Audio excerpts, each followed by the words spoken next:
Good day mga parts. For this video, samahan niyo ako ngayong araw na ito.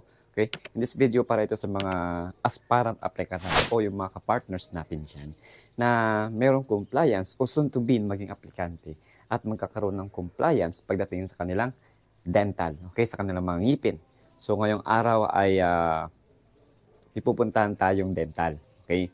So, nag-inquire na ako sa kanilang mga partners. Gawa ng, okay? Gawa na nag-inquire dahil nabasag ito. Yan. Nabasag yung ating pasta. So, dahil pinalinis, so medyo malaki na yung sira ng ngipin natin. So, kaya ganito kalaki. Yan. So, ang sabi ng malapit dito sa amin na dental o dentist ko is, kaya pa naman siya, mga partners, na ipasta. Pero sa balit, ngunit sa balit na dapat, mga partners, bununay ko na naman. Ay, go back inside, anak. Go back inside. Okay, so mga parts, pag-topic tayo, okay? Sabi nga ng dentist ko is, kaya pa naman siya ipasta. Ngunit sa balit na dapat, sabi ko nga ay, maaaring mabasag siya dahil nga malaki na rin yung sira. Malaki na yung awang. So, ang prepared niya o yung suggest niya is crown or jacket. Okay? So, dito, around sa Marilao, ang mga rate, okay, o range ng price ng jacket or crown is nagkakalaga ng 7,000 to 8,000. Minsan na maabot pa ng 10,000. So, masyadong mahal. So, ngayon, mayroon tayong nalaman o nabalitaan at nag-inquire na ako kahapon na mura. Okay, mura ito. So, samahan nyo po ngayong araw na ito, mga partners, kung legit nga ba, kung maganda nga ba ang dental na ito. Okay? So, syempre, bago ko sabihin kung saan nyo, samahan nyo muna ako. Mamaya, hindi nyo tapusin nyo itong video na to. Okay? Para ito sa mga aspirant applicant na mayroong compliance sa kanilang ngipin or dental compliance nila. Okay? So, wag natin patagalin. Samahan nyo ako. Okay? Let's go.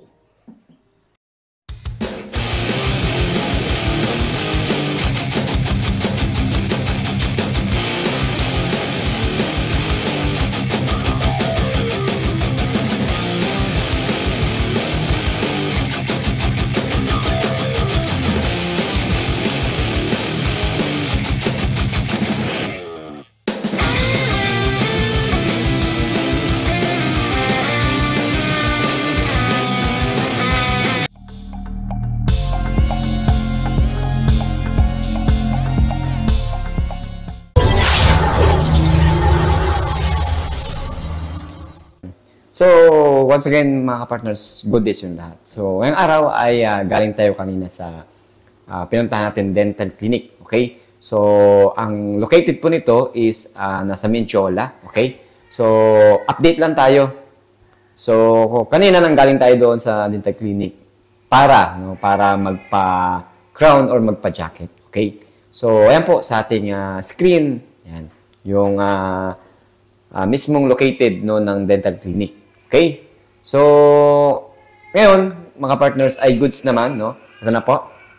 Ayan. So, hindi ko malalapit sa ating camera dahil naka-manual focus tayo. Okay, baka lumabo. So, yan po.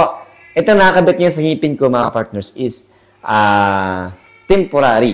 Okay? Temporary na ngipin. So, by the way, binigyan tayo ng palugit na 3 days. Mga partners, babalik tayo doon.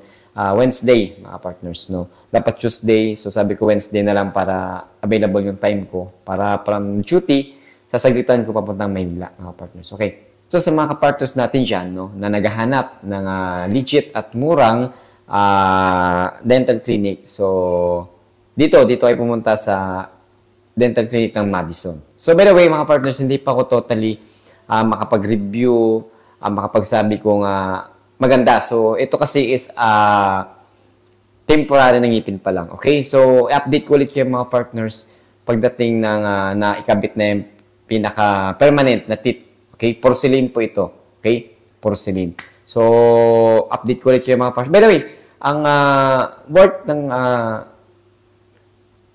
jacket or crown na pinakabit natin dito is nagkakahalaga ng 2,500. Okay? So, kagandahan dito is magdadaon ka lang ng kalahati doon sa presyo ng ngipin. Okay? So, itong type ng ngipin na pinakabit ko is matibay na to. Isa sa mura at matibay. Okay, by the way, sa mga private na dental clinic, sa inyong pinakamalapit na lugar, ang range ng porcelain na crown or jacket is nagkakalaga siya ng 7 to 8 to 10,000. Yan. So, by the way, ang standard ng price range ng mga malalapit na dental clinic sa inyo is nagkakalaga siya ng 7,000. Starting to 7,000 standard na yun. Kaya yan yung price range nila. Okay, so dito, by the way, sa Medjola, marami po dito dental clinic. Okay? So, dito sa pinuntahan natin sa Madison Dental Clinic ay mismong clinic, doon din po ginagawa yung pustiso, yung ngipin na ikakabit sa'yo. Kaya, kung nagmamadali ka dito, by the way, kung nagmamadali ka o rush, pwede mo silang kausapin na kinabukasan or kinahapunan ay pwede magawa. Ayan. So, yan ang kagandahan dito sa pinuntahan natin dental clinic. Okay? So, yung mga partners, i-update ko ulit kayo kapag naikabit na yung permanent ngipin natin, yung porcelain na teeth na pinagawa natin mga partners. Okay? So, pag naikabit na, doon ko sasabihin kung maganda yung pagkakabit or kung okay ba. Okay? Kung manirecommend ba o legit ba talaga itong dental na pinuntahan natin. Okay? So, itong nakakabit sa akin, yung temporary porcelain na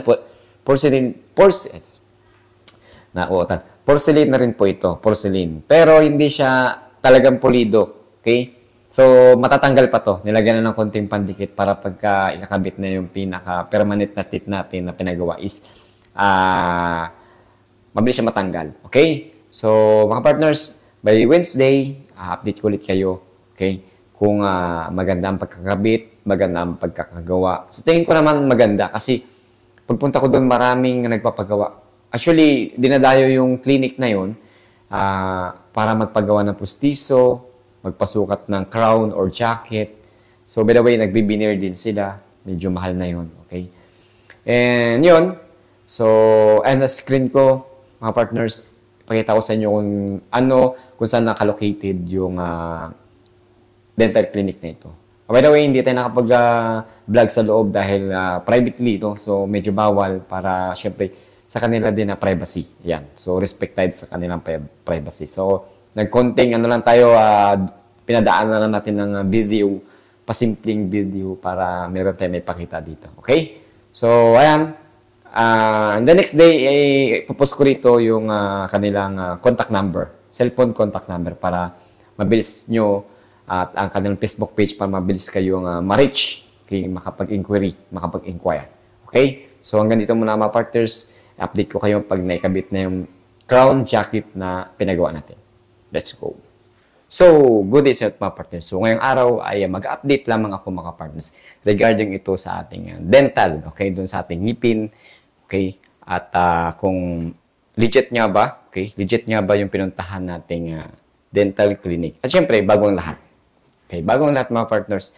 Itong tips at gabay, okay, itong video na to ay para doon sa mga aspirant applicant natin na naghahanap ng mura at legit at mapagkatiwalaang dental clinic. Okay, so dito, okay, so tayo mismo ang pumunta doon, tinry natin kung legit nga ba yung ating nasagap na information regarding dito sa dental clinic. Okay, at sa tingin ko, okay, sa tingin ko ay legit siya. Okay, paano ko nasabi? So, ito na po yung update. Naikabit na po, ayan.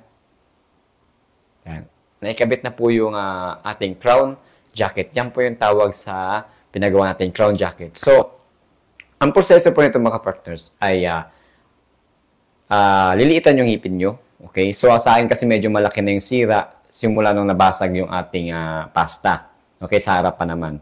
Okay? So, kung nakita ninyo sa first video ko na nasira, nabasag, no? Medyo malaki na yung damage yung ngipin natin. So, kailangan, ang nirecommend ng ating dentist dito sa malapit sa amin ay kailangan na po ipag-crown jacket. Okay?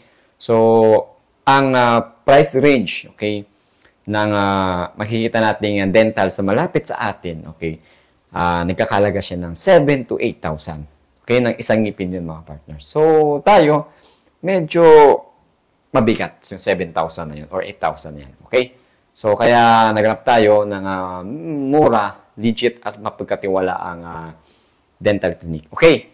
So, ayun na nga, naipakita ko, ito, video na to, yan.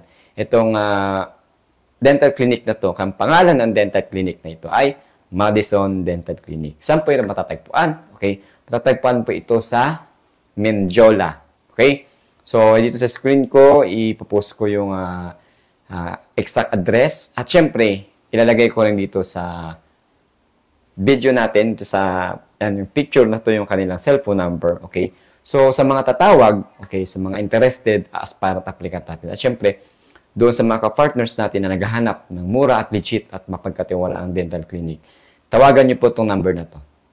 Okay? So, medyo isa, dalawa, tatlo, apat na tawag bago masagot. Okay? Dahil marami po talagang, marami silang kliyente. Okay? Fortunately, nung pagpunta ko doon sa, kwento ko lang, pagpunta ko doon sa dental clinic ay marami po nagpapagawa ng pustiso, tulad niya na akin na crown and jacket. Okay? So, mura at doon mismo ginagawa ang ngipin. Okay? Tulad ng pustiso. At, for example, nung ikakabit na sa iyo yung ngipin, tatanungin ka kung mayroong adjustment, yan ang kagandahan sa dental clinic. At agad-agad nila yung babaguhin. Agad-agad nilang gagawa ng paraan para sumakto, gumanda, okay? At bumagay doon sa gilagid or ngipin mo. Ayan mga partners. Okay? So, ulitin ko ulit, ang dental clinic kung saan matatagpuan, ito po ay sa Menjola, okay? Ang pangalan po ng dental clinic is Madison Dental Clinic. Ayan. So, sa mga naghahanap ng murang dental clinic dito sa NCR, at syempre doon sa mga kalapit dito sa NCR like dito sa Region 3, sa Bulacan, sa Marilao, San Jose, okay? At bandang South, sa Laguna, ayan. I-google nyo lang, okay? I-google nyo lang mga partners, Google Map, Waze nyo lang yung Madison Dental Clinic. At pupost ko naman dito, pinost ko na dito yung, o sa comment section, yung cellphone number na tatawagan ninyo, okay? So, konting patient lang sa pagtawag dahil minsan, isa hanggang apat na tawag minsan, bago ka ma-entertain dahil gawa nga ng marami silang kliyente. Okay? So, ito po patunay na legit yung dental clinic. No, mura. So, by the way, tanungin niyo ulit kung magkano itong pinagawa kong crown is nagkakalaga lang po siya ng 2,500. Yan. So, malaking diferensya doon sa 7,000, no? Na masyado mabigat. Okay? So, yun naman po ay price range ng makikita ninyo sa inyong pinakamalapit na dental sa inyo. Itong Menjola, ang sabi sa akin ay marami pa itong dental clinic na mura. Gawa ng tawag nito. Ang sabi is talagang gawaan talaga yun ng mga pustiso, itong lugar na ito, itong Menjola na to. Okay? At yun, kaya pinuntahan natin. At bago tayo pumunta doon, meron kasi isang kliyente na tropa din natin na doon nagpagawa sa dental clinic. Kaya sabi kong legit. No? So, doon tayo pumunta. Legit niya at mura. No? Murang-mura ang kanilang gawa. At syempre, sa mga nagtatanong kung magkano ang pasta po nila is standard 500. Okay? And pag marami po kayong pinagawa sa inyong ngipin, ay makaka-discount po kayo. Yes po. Yan po ang sabi sa akin, makaka-discount po kayo. At, pag may mga sira sa ngipin ninyo, i-estimate nila, titignan, i-check nila kung ano yung kailangan gawin, kung magkano yung magagastos, yan. So, yan ang kagandahan sa dental clinic. Okay? So, sa mga aspirant applicant natin yan. At syempre, para doon sa mga naghahanap ng mga murang dental clinic, ito po ang ma-recommend ko sa inyo. Okay? Murang-mura na to. Pangmasa na tong presyo nila. Okay? So, madalang nga ako makakita, mga kapartners, ng ganito kamurang price range ng dental clinic. At, syempre, mapagkakatiwalaan. At, pag merong backlog, hindi naman mawawala yun, hindi maiiwasan yun, ay, pwede kayong bumalik doon. Okay? Pwede kayong bumalik dahil andun lang naman yung mga dentist natin, okay, na gumawa ng ngipin ninyo. At, syempre, uulitin nila yan kapag may backlog. Okay? So, huwag kayong mag-alala, nandun lang yung dental clinic na yun. Okay? And kung may mga concern, okay, yan, nandito po yung cellphone number sa comment section. Yan, tumawag po kayo dyan. Mag-inquiry kayo kung ano inyo ipagawa sa inyong dental. Ayan. So yun mga partners, hanggang dito lang muna. Nag-update lang tayo. Okay, at syempre, tulong din ito para sa mga aspirant applicant natin na soon to be, baka mag-apply, maging isang aplikante at meron silang compliance pagdating sa kanilang dental. So, ito na yung pagkakataon ninyo, okay, na puntahan ninyo yung sinasabi kong dental at para syempre makatipid din kayo para din naman sa inyo. Okay, mga partners. At syempre, malaki talaga ang matitipid niyo mga partners, no? Tulad sa akin, like example, 7, compare mo sa 2.5 na gawa. Same lang naman. So, by the way, itong ngipin na pinagawa ko is porcelain. Sana sa pinakamatibay na crown jacket ito. Okay, porcelain. Tumatagal to lang. May kita 20 years, mga ganun, something like that. Okay? So, itong crown jacket na ito ay matibay na. Okay, wag mo naman naikakagat ko na ito sa medyo matigas, mangga, ganun. So, yan ang kagandahan sa crown jacket. Okay? And then, hindi siya basta-basta nababasag. Yun mga partners, hindi siya basta-basta nababasag. At matibay din yung ginamit nilang pandikit, parang porcelain na liquid nung nilagay dito para talagang kumapit. Ayan. So, yun. May recommend ako sa inyo itong dental clinic na ito dahil maliban sa pangmasang presyo, pasok, no? Pasok sa budget. Okay? So, yun mga partners, update muna tayo. Okay? At hanggang dito na lang muna yung ating video. At syempre, maraming salamat sa ating mga subscriber, sa mga aspirant applicant na tumututok pa rin sa ating YouTube channel. Okay? So, kung may mga katanungan kayo, please feel free to comment below. And syempre, sa mga hindi pa nakasubscribe, please click button, ng red button na yan, para syempre lagi kayong update sa mga bago kong videos, mga ka-partners. Okay? And hanggang dito na lang mga ka-partners. Maraming salamat. Okay? Lalo doon sa mga aspirant applicant natin na maging madiskarte. Okay? Be a professional. Okay? Buwang loob. And syempre, magtiwala sa itaas. Okay? At maging mabuting tao sa kapwa. And hanggang dito na mga partners, lagi kong sinasabi, saludo.